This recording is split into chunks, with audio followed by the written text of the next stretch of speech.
Thank you for joining us on Black Investments Matter. I'm Antoine Anderson. To pay or not to pay? Well, at least not right now or maybe later. Let's talk about the difference between Klarna and Afterpay.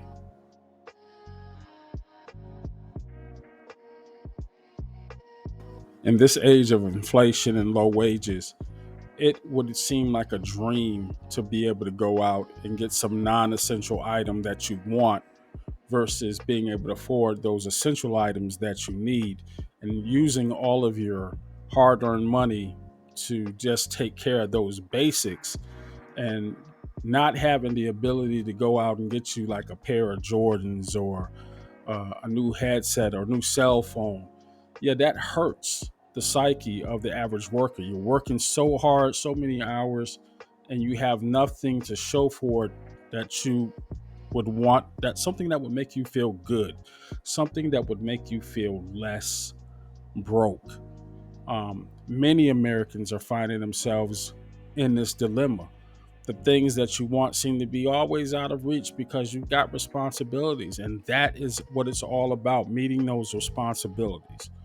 Well, what if you could still be responsible, but still get the things that you want only if you agree to pay for those things over time?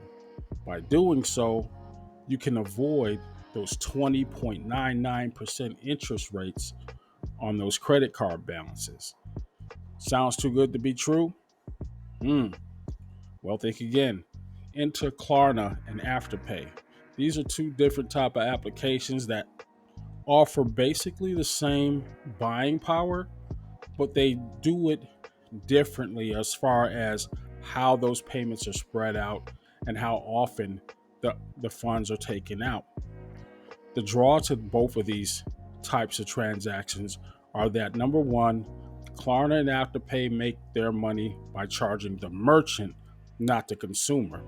Now, whether or not that merchant passes those costs up to you, back to you, that's another thing to be debated. But Klarna and Afterpay only make their money once the transaction is done on that final installment. That's a good thing. In addition, there are no hard credit checks with those two applications. It makes all the sense in the world when you have a consumer base that is literally getting hammered out of existence um, by both high interest rates and increasingly high inflation rates on all those non essential items. By looking at a side by side of both of these type of applications, it would be like a no brainer if you wanted to get something for yourself. The feeling that you get after you're able to purchase something like that is kind of priceless, especially after you've been struggling.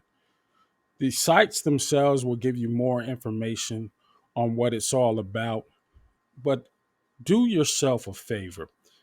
When you do open up accounts with either one of these applications, make sure you're staying within your limits. Now, the sites do a good enough job by pairing your income levels versus what you're actually trying to purchase. Afterpay, from my experience, tends to be more restrictive. If you miss a payment, they will drop your interest rate down until you can build up that consistency again. Just don't miss a payment. If you buy something like $100 bottle of cologne, you break that down over four payments. Those $25 payments have to be made on time, or you're going to see your balance drop. So don't mess up. That's the only drawback about it. And you won't call it a drawback if you make your payments on time. I think that as far as helping the consumer base, both of these are win wins.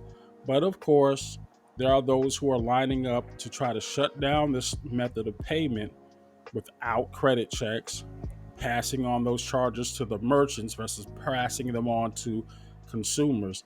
Yes, there are entities out there that want to shut it down and return us back to the days of just wishing you could get that thing. It kind of reminds me of the good old days when mom used to take us all uh, clothing shopping before the beginning of the school year. Way back in the beginning of the summer, she started putting stuff on layaway.